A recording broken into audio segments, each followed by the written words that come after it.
Alright guys, so welcome back to Civilization 5, and we're playing as the Ottoman.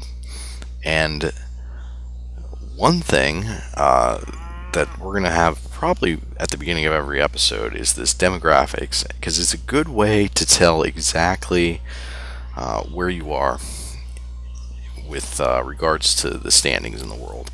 Now these figures are a little bit weird, but what you really want to focus on is your rank out of 10 basically. So, because we're playing against 10 different people. So in some of these we're actually number one, which is kind of surprising since we only have this one city. I guess everyone kind of only has one city, so makes sense. The thing though that we want to worry about is soldiers, land, and I mean, kind of our manufactured goods and population here, but more or less soldiers and land. Soldiers determines how much the other populations are going to try to bully you around. If you're in 10th with soldiers, the populations that are like in 1 or 2, they're going to try to bully you. So you want to make sure your value's kind of high over here.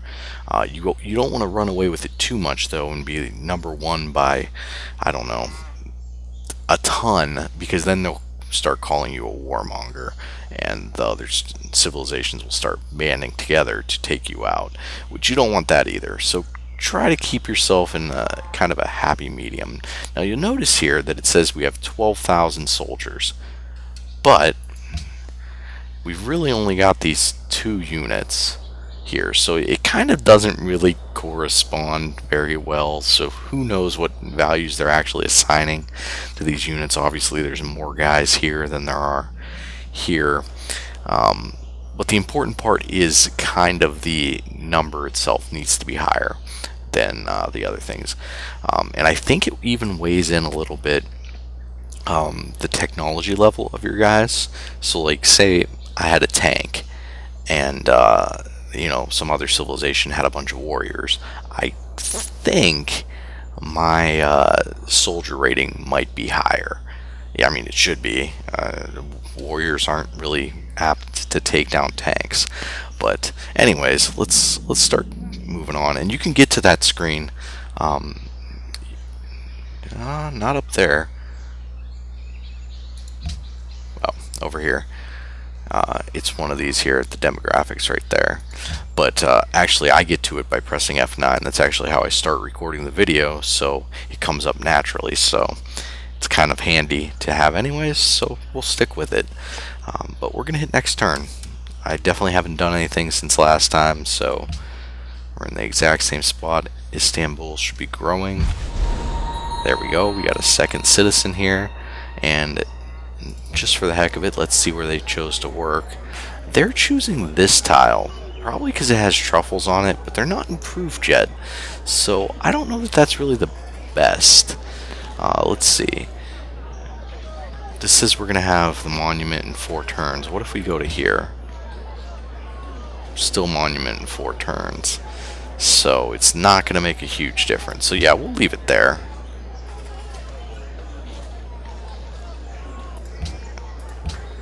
And shouldn't have done that, because now we're gonna have to do one of these numbers and let them let's back out of here. There we go. Food focus, production focus, default focus. Are you guys gonna work? No one's gonna work. There we go. Yeah, I don't know why I was doing that. Apparently it just wasn't rendering it properly, but yeah, they're back to work on those 2 tiles now. But you can see if we switch this to production focus, they automatically move to there. If I start clicking randomly around, it forces them to work tiles. I don't recommend that. Maybe if you're playing on a much harder difficulty, you might want to micromanage at that level, but not when you're playing on Warlord. It's definitely not worth it. So we'll leave it on default focus, because it's not going to change how many times it takes, or turns it takes to get to that. So we still have 4 turns on that. Let's just keep exploring. So one of the things that you probably shouldn't do, and I just demonstrated there, if a unit can move two spaces like that, try to only move one. That way if something pops up over there, you have a chance to either retreat or do whatever you need to get out of that situation.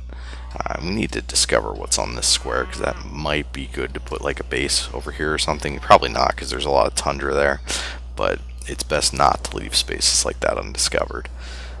And next turn.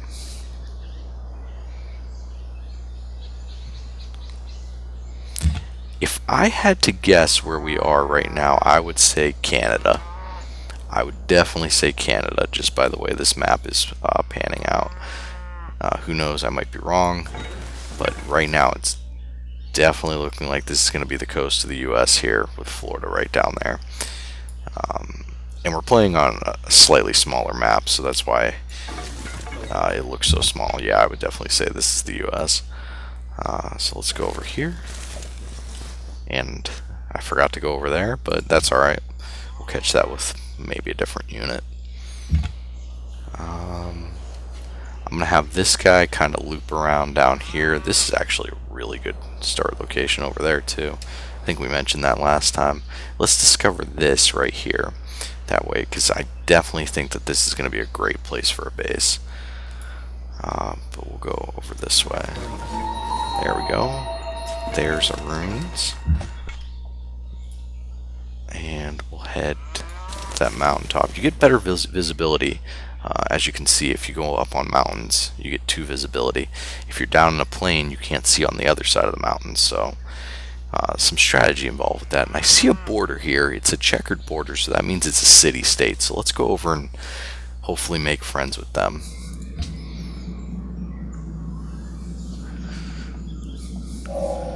Shall the clay say to him that fashioneth it, what makest thou? So we got pottery, which will allow us to build a granary.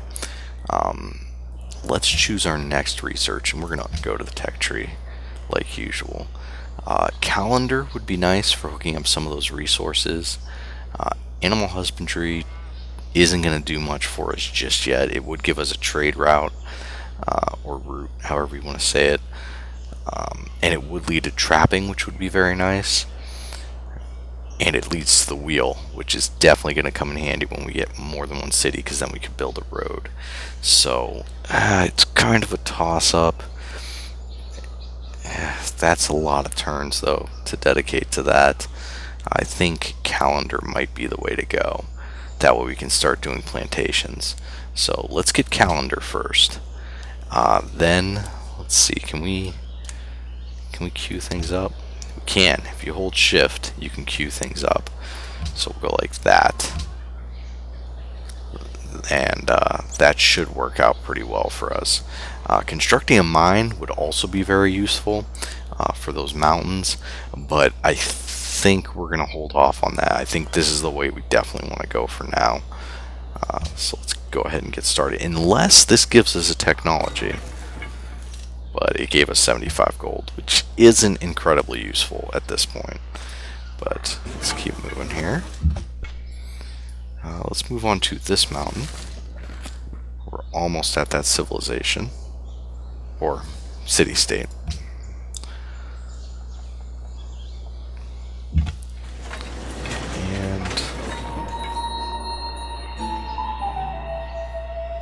And so we can't embark into the sea just yet, or ocean tiles, or even coastal tiles here, so we can't get over to that ruins. But I do see another city-state over here, so let's head over there, see if we can't make some friends. And we're definitely, you can see, we're definitely in America. So that's one of the advantages of playing on an Earth map, is you can kind of know what the surroundings are going to be like. I don't think there's actually citrus growing up in Canada like that. I could be wrong, but I think they're stretching that a little bit far. But so we've met the first city-state, so we get 30 gold for meeting them. They're maritime, which means if we boost our relationship with them, they'll give us food for our capital. They're already friendly with us, which is kind of cool. Yeah, and they have some resources too, but we can't really do any trading with them yet. So You have a couple options where you can see your status with them. Ours is neutral right now. We could give them gifts. We could pledge to protect them. You can also demand things from them, which will decrease your status, or you can declare war on them, which is not a good idea. So the gifts basically buy you influence with them. The more influence you have, the higher up you are here. Allies will give you resources. They will also give you whatever their trade is, so food. They'll also support you in combat. If you go to war with somebody, they'll go to war with them as well. Friends really won't do too much. So if you're going to do it, go all out and get an ally. But you can see that we definitely don't have enough gold to do any of this right now. The other nice thing is sometimes they'll give you quests to do to just increase your reputation with them. So that's always a possibility and a way to kind of raise your standing with them without giving them gold. So you can see our culture expanded here, and we now have control of that wine, which we can't do anything with because we don't have a plantation. Or I'm sorry, calendar, yeah, which would give us a plantation. So 19 turns before we expand again. Now that is pretty high. I'm thinking, because we need to choose a production here anyways, worker is going to be 12 turns. How long until we get plantation? Let's take a look. 12 turns. So that's pretty perfect. We're definitely going to tell them to build a worker here. And then we're going to follow that up with a granary so that we'll increase the productivity here. So return to map. One thing about that's worth noting, and I'm sorry that I keep going in here, but when you're producing any of these, it kind of tells you how many hammers it's going to take. Settlers, the city will stop growing while the settler is being built, and the settlers, I believe, they don't go on how many hammers you're producing, they go on how much food you're producing. So if you're producing a ton of food, you'll be able to pump out settlers like mad. Whereas these other things, you have to be producing a ton of hammers to pump them out extremely fast. So just something to keep in mind. But yeah, we're going to be working on a worker for 12 turns. So that should line up perfectly with calendar there. And next turn. And we're going to start heading this way. So now basically barbarians can spawn anywhere that is not lit right now. So they could be right over here for all we know. So that's why it's a good idea to try to keep as much of the area around your base lit up as possible. Now in Civ 5 your bases can actually do attacks. You don't have to leave a unit in them. You can, but you don't have to. The other thing about Civ 5 is compared to other Civilization games is you can only have one unit in a stack, one military unit and one civilian unit. So you can't just have a stack of troops there, and you kind of have to be pretty strategic about where you place your troops.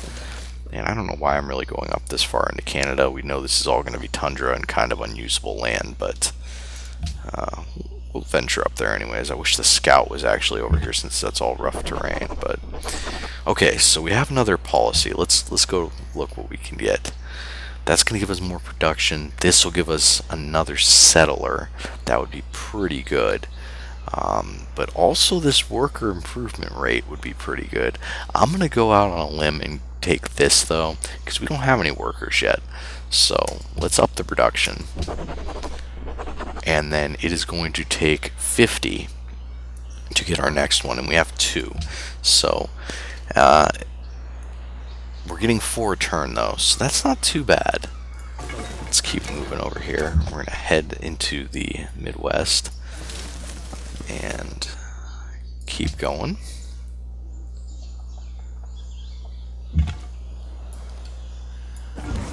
Oh, so we got a barbarian camp, and that's exactly why you shouldn't do what I just did.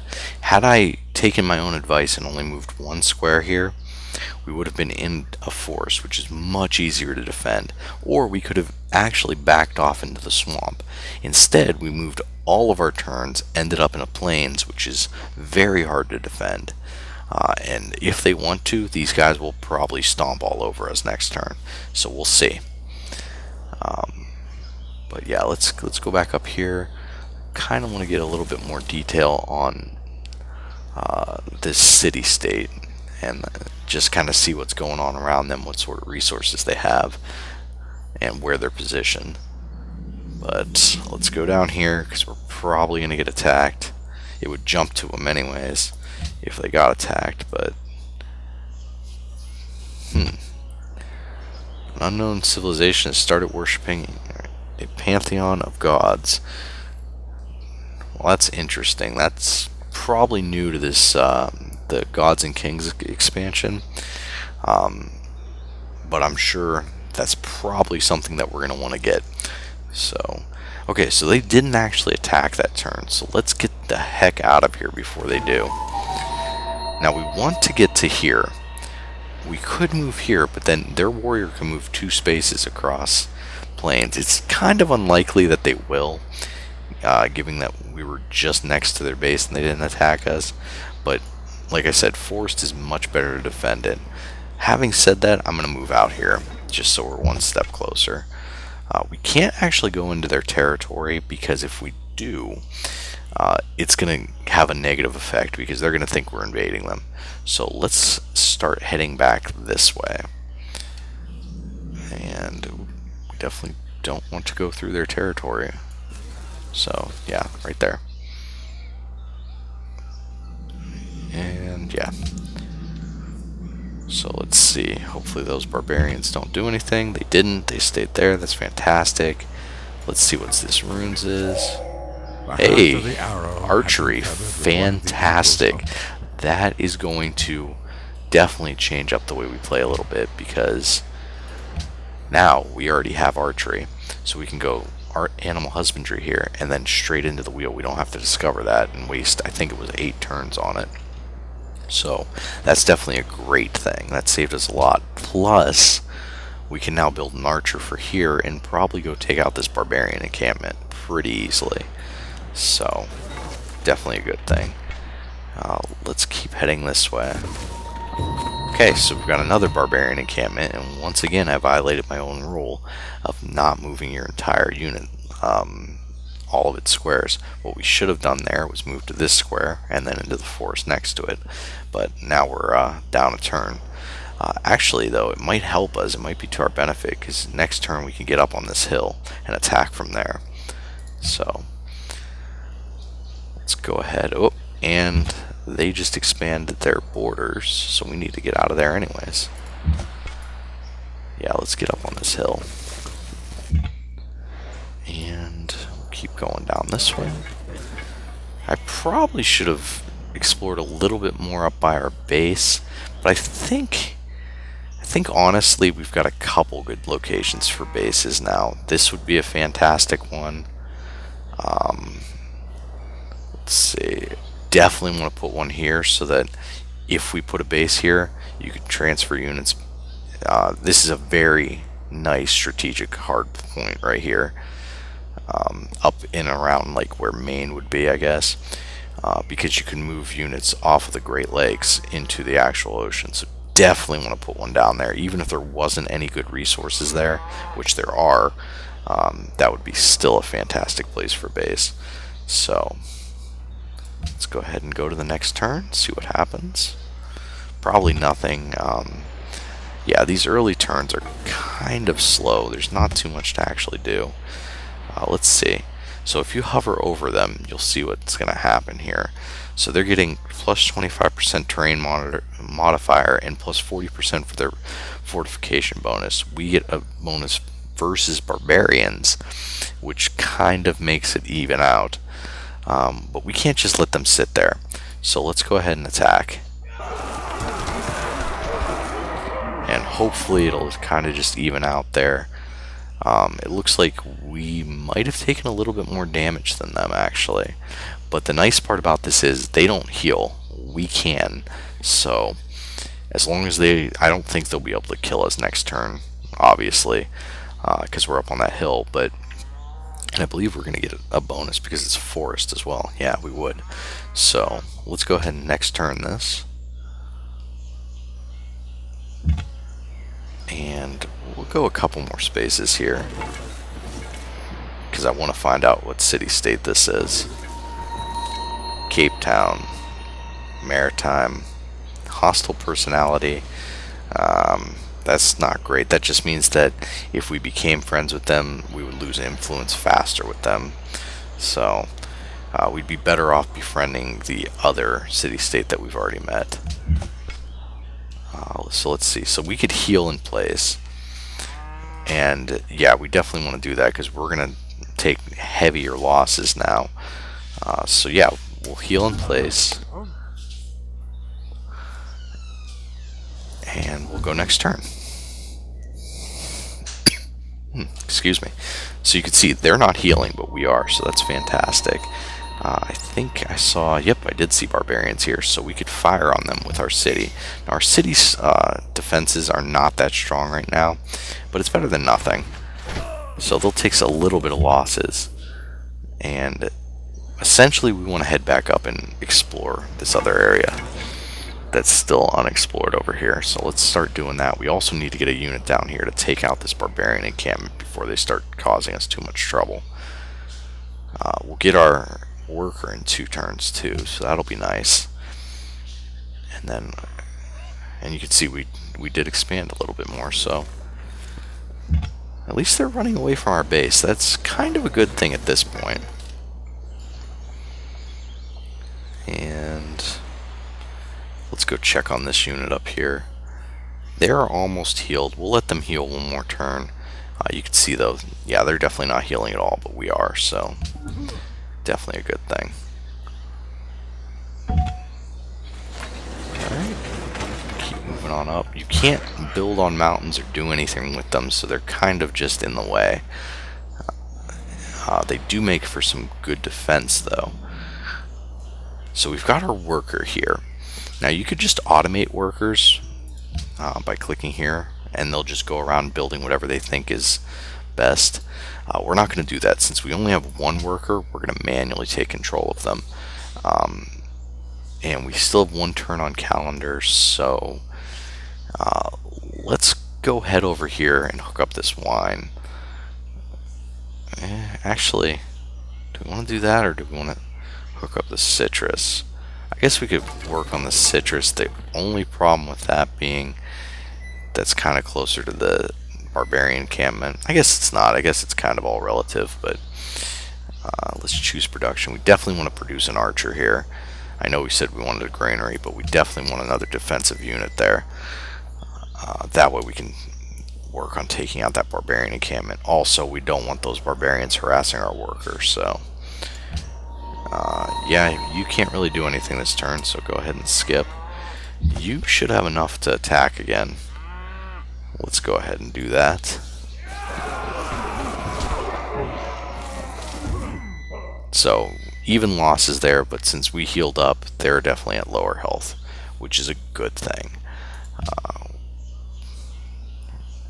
Go ahead and progress it one more turn. So we'll get teach us to calendar. number our days, so that we may So we apply get our plantations, hearts we get unto wisdom. stoneworks, which doesn't really apply to us right now. And we get Stonehenge as a wonder that we could build. I don't think we're going to be going after Stonehenge, especially only with 1 city. If we start building a wonder in it, that means we can't build anything else, because it takes the place of our units here. So probably don't want to do a wonder just yet. Kind of hold out. Let's go up here. We're going to go this way and kind of explore California, and we'll start building a plantation that will hook up the citrus to our network, which the citrus will give us +4 happiness when it's hooked up. So right now we're at 9 happiness. A lot of that is because of our difficulty level that we're playing at. We're playing at a pretty low difficulty, so we get some nice bonuses there. But if we're going to start expanding, that total unhappiness from number of cities and population is only going to go up. So as many resources as we can get, the better. Also, things are getting sticky over here because now they have an archery unit here, which is a probably going to start bombarding us with. I'm going to take drill, because usually if you're fighting, it's going to be on rough terrain. No one really likes to fight on plains, which is what shock would give us. So we'll get drill. We also could have fully healed, but they're not really that badly damaged right now. Let's just kind of play this by ear and see what happens. If their archery unit does not move off, we might be in some trouble and we might have to retreat. So this is starting to run a little bit long, guys, so I'm going to start working on the plantation here. And that's going to take us quite a few turns, I think. Let's see, 5 more turns. So yeah, that'll take us quite a while. And it looks like that's about it for this turn, guys. And that'll be it for this episode. Next episode, we're going to hopefully get this archer pushed out, start taking out some of these barbarian encampments, and hopefully we're going to get a second city. That's going to be my push. So, alright guys, until then, I'll see you next time.